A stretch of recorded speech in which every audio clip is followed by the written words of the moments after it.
Halo semuanya, perkenalkan nama saya Laita Maria Bernadetta Tarihonan dengan NIM 213301024.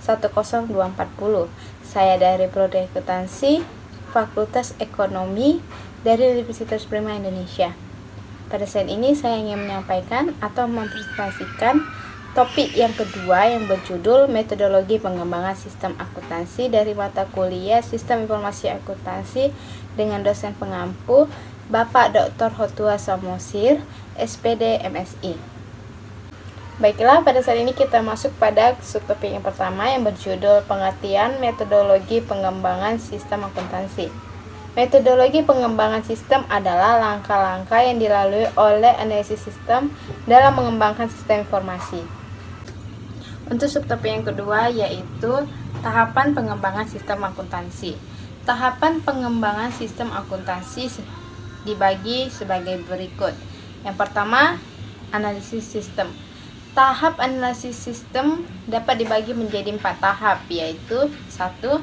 Analisis pendahuluan. Analisis sistem mengumpulkan informasi untuk memperoleh gambaran secara menyeluruh mengenai perusahaan kliennya. Yang kedua, penyusunan usulan pelaksanaan analisis sistem. Pelaksanaan analisis sistem direncanakan oleh analisis sistem dalam suatu dokumen tertulis yang disebut usulan pelaksanaan analisis sistem. Dalam dokumen usulan pelaksanaan analisis sistem menjelaskan yang pertama, 1. Alasan ringkas dan jelas yang mendasari dilakukannya pengembangan sistem akuntansi. Yang kedua, pernyataan khusus tentang persyaratan kinerja yang diharapkan dari sistem akuntansi yang diusulkan. Yang ketiga, batasan luas analisis sistem yang akan dilakukan. Yang keempat, identifikasi informasi yang kemungkinan harus dikumpulkan dalam analisis sistem. Yang kelima, identifikasi sumber-sumber potensial yang dapat menyediakan informasi yang diperlukan analisis sistem. Dan yang terakhir yaitu daftar peristiwa besar atau titik-titik pengecekan yang digunakan untuk pengecek perkembangan analisis sistem yang dilaksanakan oleh analisis sistem. Untuk tahapan yang ketiga yaitu pelaksanaan analisis sistem. Pelaksanaan analisis tersebut ini didasarkan pada rencana kerja yang dituangkan dalam usulan pelaksanaan analisis sistem. Contoh langkah yang dilakukan oleh analisis sistem dalam melakukan analisis sistem yaitu sebagai berikut. Yang pertama, analisis laporan yang dihasilkan sistem sekarang. Yang kedua, menganalisis transaksi. Yang ketiga, mempelajari catatan pertama atau jurnal. Yang keempat, mempelajari catatan terakhir atau disebut buku besar dan buku pembantu. Untuk tahapan yang ketiga yaitu penyusunan laporan hasil analisis sistem. Isi laporan hasil analisis sistem yaitu meliputi 1. Pernyataan kembali alasan yang mendasari dan luas analisis sistem yang dilaksanakan oleh sistem. Yang kedua, daftar masalah besar yang ditemukan oleh analisis sistem. Yang ketiga, suatu pernyataan persyaratan informasi yang diperlukan oleh pemakai informasi. Yang keempat, suatu pernyataan tentang asumsi penting yang dibuat oleh analisis sistem selama melaksanakan analisis sistem. Yang kelima, suatu proyeksi sumber daya yang diperlukan serta biaya yang dibutuhkan dalam perancangan sistem akuntansi yang baru. Dan yang keenam yaitu rekomendasi yang bersangkutan dengan sistem yang diusulkan atau persyaratan-persyaratan yang harus dipenuhi oleh sistem yang diusulkan tersebut. Yang kedua, desain sistem. Tahap desain sistem dapat dibagi menjadi 6 tahap yaitu 1. Desain sistem secara garis besar. Yang kedua, penyusunan usulan desain sistem secara garis besar. Yang ketiga, evaluasi sistem. Yang keempat, penyusunan laporan final desain sistem secara garis besar. Yang kelima, desain sistem secara rinci. Yang keenam, penyusunan laporan final desain sistem secara rinci. Pada tahap yang terakhir yaitu implementasi sistem. Hal-hal yang diperhatikan dalam tahap implementasi sistem adalah persiapan implementasi sistem, pendidikan, dan pelatihan karyawan, dan konversi sistem. Terdapat 4 pilihan utama pendekatan konversi sistem, yaitu konversi langsung, konversi paralel, konversi modular, dan konversi phase-in.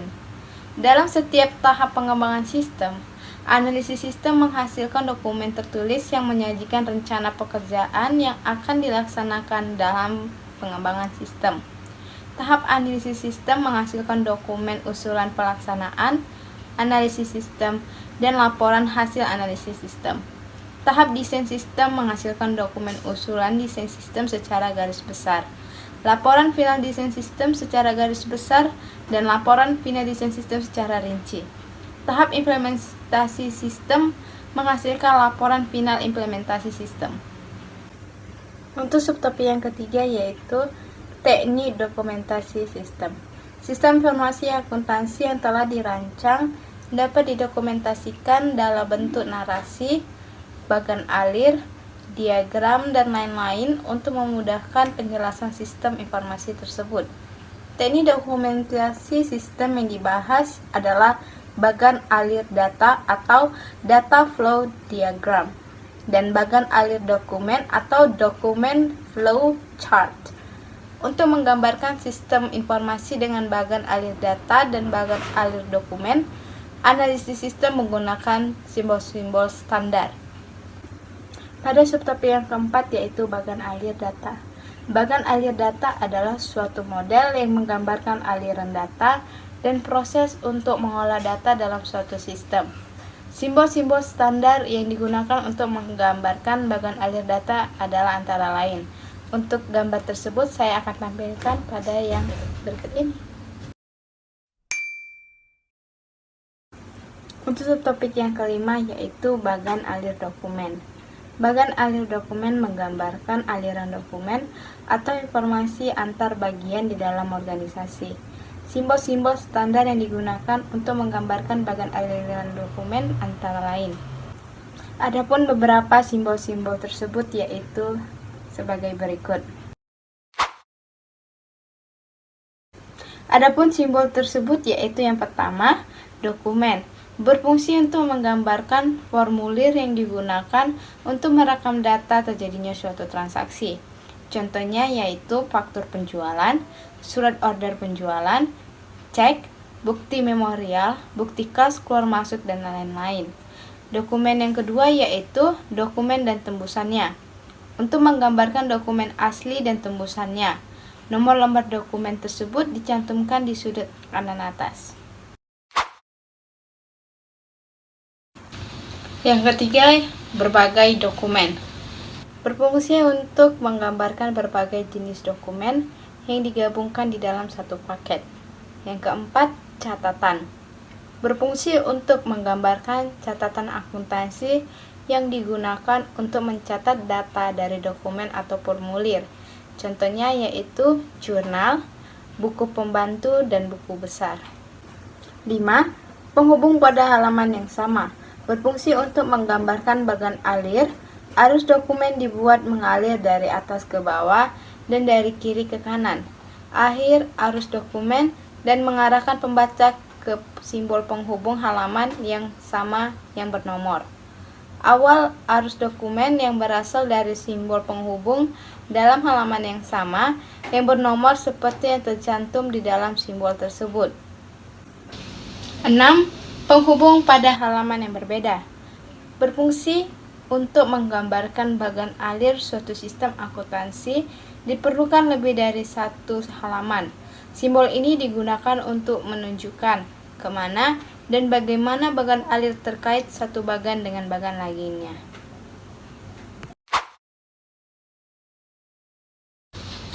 7. Kegiatan manual. Berfungsi untuk menggambarkan kegiatan manual.